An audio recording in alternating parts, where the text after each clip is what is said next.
5 on Your Side at 10 starts now. New life in St. Louis's Old North. The hope brewing in a neighborhood plagued by blight and crime. Mild tonight, warm tomorrow. Changes are coming, though, for the weekend. We're tracking the updated timing on showers and even a few thunderstorms for Saturday. Our top story, the St. Louis sheriff now behind bars. It's a bad reflection on St. Louis, and I'm not happy with that. Reaction tonight from the man Alfred Montgomery booted out of office, and the growing calls for his resignation. The man in charge of transporting jail detainees in the city of St. Louis now finds himself in a jail cell tonight. Good evening, I'm Mike Bush. And I'm Kelly Jackson. Today, a federal judge said Sheriff Alfred Montgomery violated the terms of his house arrest. 5 News Time's Brent Solomon is live outside the sheriff's office, where even the former sheriff is now weighing in on these new developments. Brent. Well, that's right. The sheriff won't be returning to work here tomorrow. In fact, one of his own deputies is now leading the department for now. This after that federal judge ordered Montgomery be jailed. And now those federal charges against him are moving forward. Sheriff should not be behind bars. That is not fair to the voters. Sheriff Alfred Montgomery's attorney on the defensive Tuesday after a federal judge ordered the sheriff to jail. We should be able to actually present evidence that we believe will ultimately release him. Prosecutors say the sheriff used a secret burner phone to threaten witnesses in the case against him. That's after a judge told him not to contact any witnesses at all. Following allegations, he threatened his own deputies for cooperating with the FBI probe into his practices. I've had sheriffs from all over the country calling me, asking me, Vern, what in the world is going on? Last year, Montgomery defeated his former boss, then Sheriff Vernon Betts, who held the position for 8 years. He worked for me for 3 months, and I know his character, and I know his attitude. I fired him. It must have felt some kind of way for him to then beat you. Well, yeah, I guess it gave him some kind of braggadocious. Then if you're going to be the sheriff of the city of St. Louis, be the sheriff, run with integrity, but don't lie about everything. Mayor Kara Spencer saying the absurd situation has reached new heights and must now come to an end.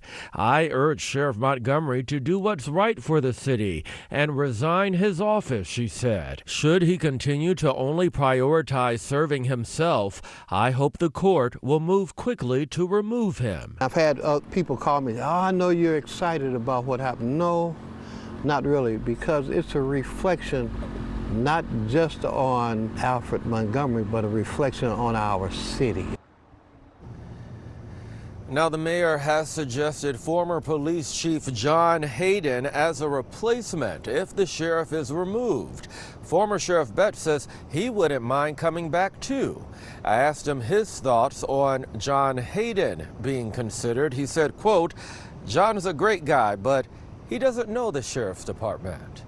Live downtown, Brent Solomon, 5 on Your Side. Board of Alderman President Megan Green is also urging Montgomery to resign, saying she cannot see a way for him to perform his duties or regain the trust of city residents. She says her team, along with the Public Safety Committee and the board's lawyers, are working on establishing a special election. Missouri Attorney General Catherine Hanaway tweeted moments after today's judge's ruling, saying, quote, it's impossible to do your job from behind bars. Montgomery should resign immediately.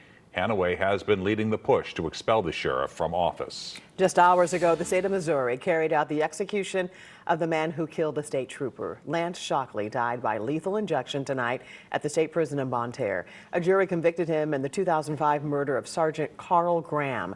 He was investigating Shockley for a deadly hit-and-run crash when he was shot outside his home in Carter County.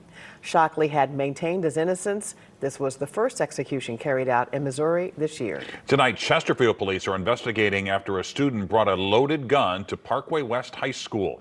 In a letter to parents, the principal says an investigation by administrators determined the student did not intend to cause harm. Police removed the student from campus. No word yet on any criminal or disciplinary actions the student is facing. About 3 hours ago, Collinsville residents packed a meeting to learn more about hazardous forever chemicals detected in the city's water. Tonight's city council meeting was moved to the convention center to accommodate the large crowd. 5 on your side's Laura Barcheski was there as experts shared more about the plan to treat the water supply and what residents can do in the meantime. Testing for PFAS, known as forever chemicals, started in Collinsville in 2020. Fast forward to 2024, and the city had to take one of their wells offline due to high levels of PFAS. And in May of this year and in June of this year, we continued to do elective testing, and that's when we got the results that showed the contamination in the remaining wells had increased. After that, they notified the public about the concerns and urged residents to start filtering their water while they came up with a plan to address it for everyone. At the same time, researchers are still learning about PFAS. These levels are so incredibly low, you'd have to drink over 2 liters of this water daily for over a quarter of a century to expose yourself to a small amount of health risk. And to understand that that's the case, it takes over a quarter century of research. The community has a lot of questions and concerns. I'm concerned about my health. So right now I'm buying water to do what needs to be done. For years we've been drinking the water. So to us, who's got this pre-existing condition, what has it done to us? So what are they going to do? The city of Collinsville is going to put in a filtration system at the water plant, and they hope to start construction in 2027. They've narrowed it down to 2 different types, a granular activated carbon system or ion exchange treatment. City officials say it's going to cost around $10 million to put it in, and while they have no real idea of where the chemicals came from, they did enter a class action lawsuit against manufacturers like 3M, DuPont, and Tyco, where they expect to get just under half of the money to pay for it. They're also going to apply for grants from the state. The last thing that we want to do is have to pass this burden off on the people who are essentially victims of this pollution rather than the perpetrators. Reporting in Collinsville, Laura Barcheski, 5 on your side. The city of Collinsville has released some guidance on filtration systems and more information about the plan. We have that for you in the As Seen on TV section of KSDK.com. Tonight, a man is behind bars accused of shooting and killing his girlfriend who was inside a rideshare vehicle. Jeremy Northcross is charged with first-degree murder. The early morning shooting in North City was caught on surveillance video. It happened at the mobile gas mart at Broadway and Clarence. 29-year-old Trinity Staton later died at the hospital. Northcross remained at the scene and was arrested. Tonight, the investigation into a crash involving an off-duty St. Louis police officer is now in the hands of the Circuit Attorney's Office. Court documents say Officer Chris Murray crashed into Gabriel Rodriguez's scooter earlier this month at Morgan Ford and Carondelet. The Department of Revenue revoked the officer's driver's license after he allegedly refused a breathalyzer test. Murray denies that claim, is now challenging the revocation in court. No charges have been filed at this time. St. Louis police declined to tell us whether Murray is on leave.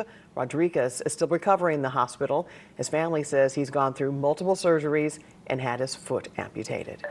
A new wave of energy is springing up in Old North St. Louis. New tonight at 10, 5 on your side's Robert Townsend takes us to the historic neighborhood where a new business is giving people hope for good things to come. It's another morning at the Daily Drip Coffee Cafe in St. Louis's Old North neighborhood. My husband does all the baking. Come inside and owner Marion Evans will quickly tell you. I love being here. In late August, she and her husband opened their new business at North 14th and St. Louis Avenue, just down the street from their home. I love it. I love people, I love conversation, and I love coffee. And I stand on faith when I did this. Because I didn't know anything about running a business. We've got regulars. We've had people build us things for in here. Andy has just been an amazing landlord. The Evans Coffee Shop sits across the street from their landlord, friend, and fellow business owner, Andy Karanzev. Crown Candy Kitchen has been a St. Louis staple for more than a century. Andy's thrilled to welcome the new business to their neighborhood. This is good. I think she's got what it takes. Anytime something good happens in the neighborhood, it's very exciting. Old North St. Louis was originally an independent village founded in 1816. It was known for its 19th century architecture, community-driven revitalization, and local landmarks like Crown Candy Kitchen. The neighborhood was annexed by the city in 1841. Amy Dunlap is president of the Old North St. Louis Restoration Group. There was a Woolworths here. There were pharmacies here. There were doctors, there were businesses coming in and out. By the 1960s and 70s, many people moved out of the city and Old North. In the past few years, the once bustling 14th Street Mall took another blow.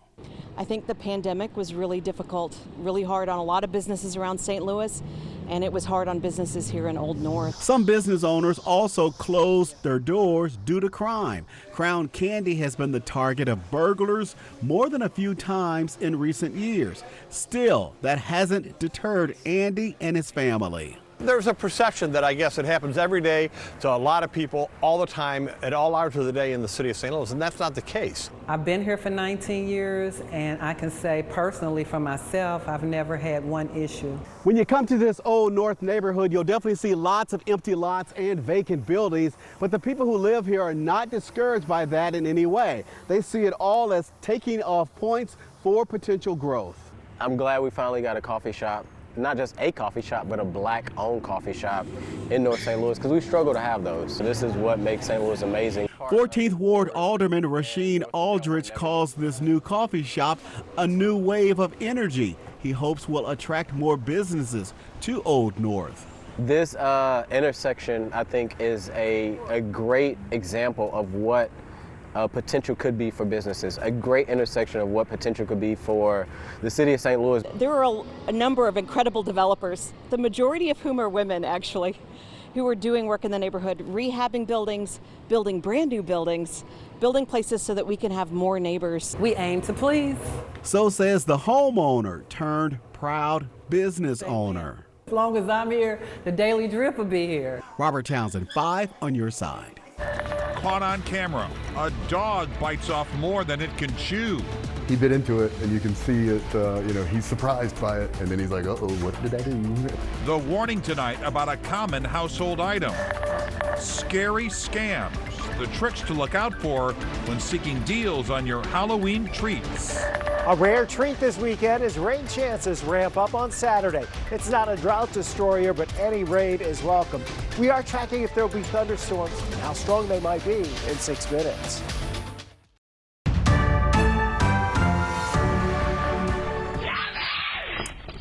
Tonight, police in Wichita, Kansas say the woman in this chilling doorbell video is safe. They feared it was an abduction and asked for the public's help. Now they say it was a case of domestic violence. The woman contacted police today after this video went viral.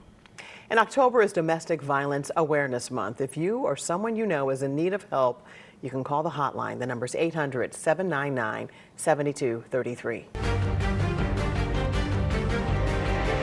Tonight, the government shutdown is entering its 3rd week with no signs of ending anytime soon. Just hours ago, the U.S. Senate failed once again to pass the Republican short-term government funding proposal. The bill did not address any of the health care demands by Democrats.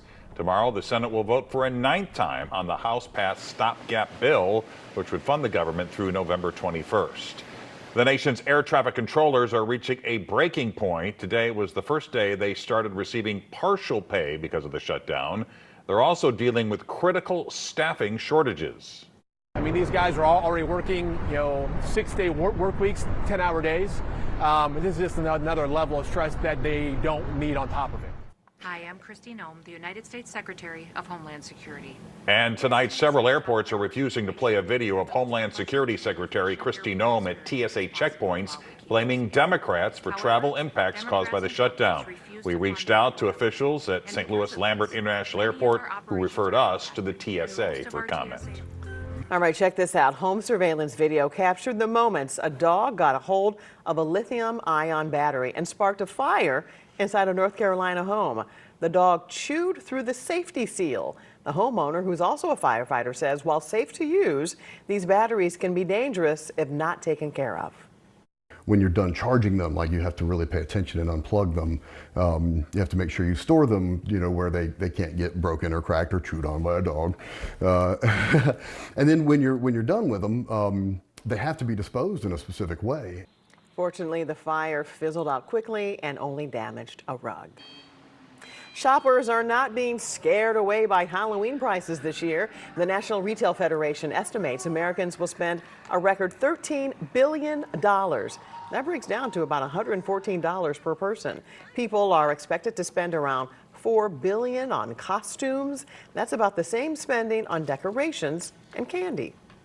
And with those higher prices, shoppers will be seeking spooky steals and deals. Tonight, our Verify team looks into how scammers are ready to haunt you this Halloween. Here's Megan Bragg. When scrolling through costume sites like this one, you can see that adult costumes range anywhere from $400 to $25. You may want to look for cheaper outfits, but beware, there are some deals that are too good to be true. So let's verify. Our source is Juliana Rorik with the Charlotte Better Business Bureau and the National Retail Federation. According to the National Retail Federation, Halloween spending is expected to reach a record of $13 billion. As many are trying to find deals online, Rorik says be careful where you look. Every holiday, it doesn't even matter what the holiday is. Scammers lurk out of the woodwork, but they live on social media. They love serving these ads. You've probably seen those spooky good deals haunting your social media feed, offers that seem too good to be true. But there are ways to tell which ones are a real treat. If there's images on that page, which of course there's going to be, reverse search on Google to see where else those images are appearing. And if the price seems too good to be true, it's probably because it is. O'Rourke says check the website. Make sure it starts with HTTPS. Look for any misspellings or funky wording. There are also tools you can use to spot a scam. A rule of thumb is to always use a credit card because you can report fraud on that card. And if you're trying to save money, see what you already own. Just look around your house to see what you might already have. Check a thrift store, get an idea and see how maybe you could build it, or even potentially swap costumes with a friend. With your Verify, I'm Megan Bragg. Chief Meteorologist Scott Connell's here with the weather impact forecast, and we have been needing it, asking for it, rain. And it's finally coming in a few days. It's coming in a few days as we head towards the weekend. That could impact your weekend plans, especially on Saturday. And while we are expecting some rain, it's not a continuous rain all day long. But if you want to get things done while it's still nice and warm, Friday's your day. We're still in the 80s for the next 3 days. 77 on Saturday, high rain chances with waves or showers. Sunday will turn a bit cooler. The reason we're focusing really on Saturday is because it's our best opportunity for widespread rain in weeks. And we do expect to see a good half an inch, with some spots getting maybe an inch or more, depending on thunderstorms. So let's talk about that thunderstorm chance. Yes, we have showers. We're going to have some rumbles of thunder in there too. But the instability, or the juice, the fuel for the thunderstorms, is not all that significant based on what we're seeing right now, largely due to a morning wave of rain that's expected to roll in, limiting how unstable we can get during the afternoon. There'll probably be 2 rounds, could happen before daybreak, and then that chance continues through the day into the evening hours. So here's a look at your futurecast, just kind of bringing the showers in for Saturday morning, lingering them around off and on throughout the day. Clouds and showers during the morning, hold temperatures in the 70s. That keeps the instability from getting out of control. But warmer weather farther to our south and southeast should flare off stronger thunderstorms that have some heavier rain across far southern portions of Illinois and southeast Missouri. I think most of us are going to end up somewhere around a half an inch or a little more of rainfall, but areas of southeast Missouri, southern Illinois very well could see more than an inch of rain. Right now, though, it's all quiet, and there's not a whole lot of change between now and Friday until that front approaches on Saturday. 72 at the moment, still. That's above our average high of 70 today. We made it to 83.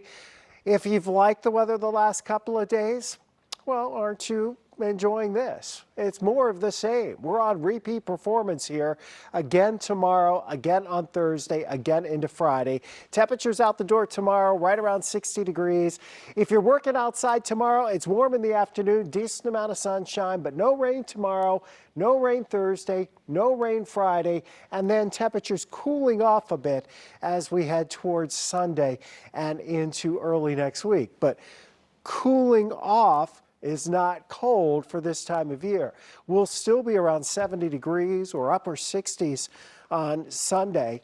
Any rain would be very early in the morning, most likely to the northeast of St. Louis, but that's still at or above average as our average high temperatures are dropping back into the upper 60s this weekend. Finally. Yeah. Scott, thanks. Frank is here with sports.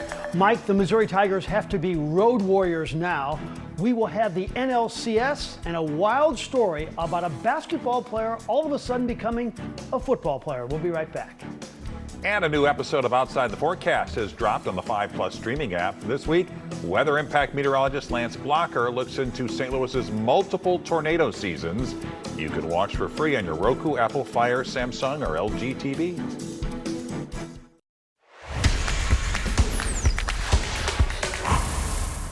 I know there are a lot of disappointed Mizzou fans out there. Think, though, about that home win streak they had going. The Alabama loss was their first loss at home in 735 days. You lose a home game every 735 days, and your program is just fine. That's if you can win on the road also. And that's where Mizzou will be on Saturday night at Auburn.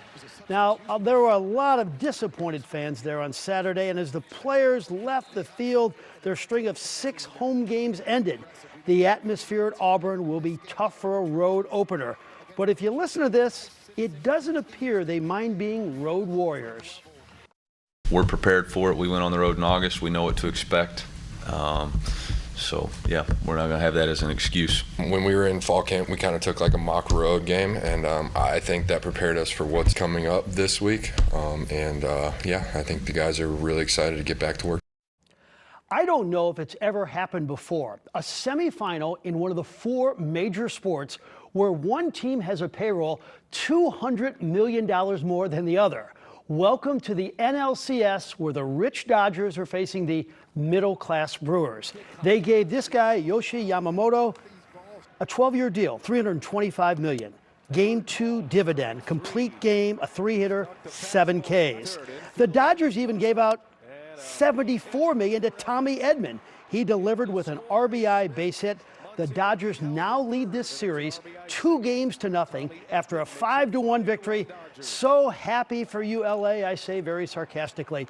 Hey, the Blues will be back home tomorrow night against the Blackhawks after a successful 2-game road trip. They've rebounded nicely after getting shut out in the home opener, and they feel like they're getting closer to their game. Captain Braden Shen was pleased that twice last night the Blues answered right back after a Vancouver goal.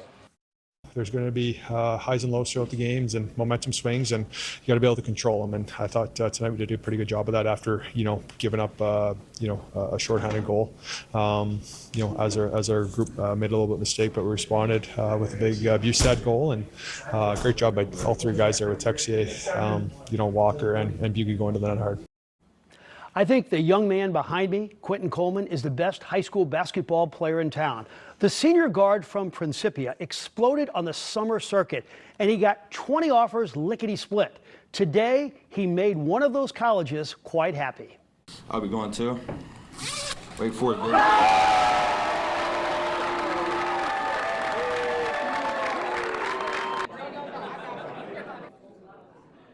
He led Prin to the state championship last season, averaging 20 a game and shooting 45% from three-point range. He's a gym rat and a wonderful young man. We wish him well. Hey, the last time I saw Jahidi White Jr. was when he was hitting a big three-pointer for Chaminade to beat De Smet in a district game. Well, here he is today. He switched schools, and he's now switching sports. He's a defensive end for the best football team in town, the East St. Louis Flyers. Jahidi hasn't played much football in his life, but he's 6'7", 265, and he runs a 4.7 40-yard dash. Athletic, you can't coach size. So, it's all about him just learning the small nuances of the game. And, he'll pick that up gradually the longer he plays. It's not hard, but it's definitely a challenge, coming from a sport where it's physical. But I was already a physical player on the court, so it kind of transitions well for me. I'm quick and I'm agile. Yeah, his father, of course, was a professional basketball player for years in the NBA, and he says, I like collisions, so maybe he is playing. Is he done with basketball? No, he's going to play that too, Okay. and he already has 2 Division I football offers, so good luck. Oh, wow. Goodness. All right. Unbelievable. Frank, thanks. All right, a new sports bar is coming to town, and every night will be Ladies' Night. The Radio City Rockettes are practicing their kicks for this year's Christmas Spectacular. It opened in just 3 weeks. This year marks the dance troupe's 100th year. They started here in St. Louis in 1925 as the Missouri Rockets. 10 new Rockettes are joining the kick line this year, including one from Missouri. And the St. Louis Blues are putting money on a new sports betting partnership. According to our partners at the St. Louis Business Journal, the team signed a marketing partnership with the sports gaming company Underdog. Sports books will go live in Missouri on December 1st. And you won't be able to watch Blues games at a new sports bar coming to Maplewood. The Sports Bra will exclusively show women's sports. The new bar on Manchester is expected to open early next year before March Madness. And one final quick word on the weather. It is warm again tomorrow, and then we get some rain on Saturday. There you have it. 5 on your side at 10. We're always streaming on 5+. Be sure to start your day with Today in St. Louis. That starts at 5 a.m. Have a great tomorrow.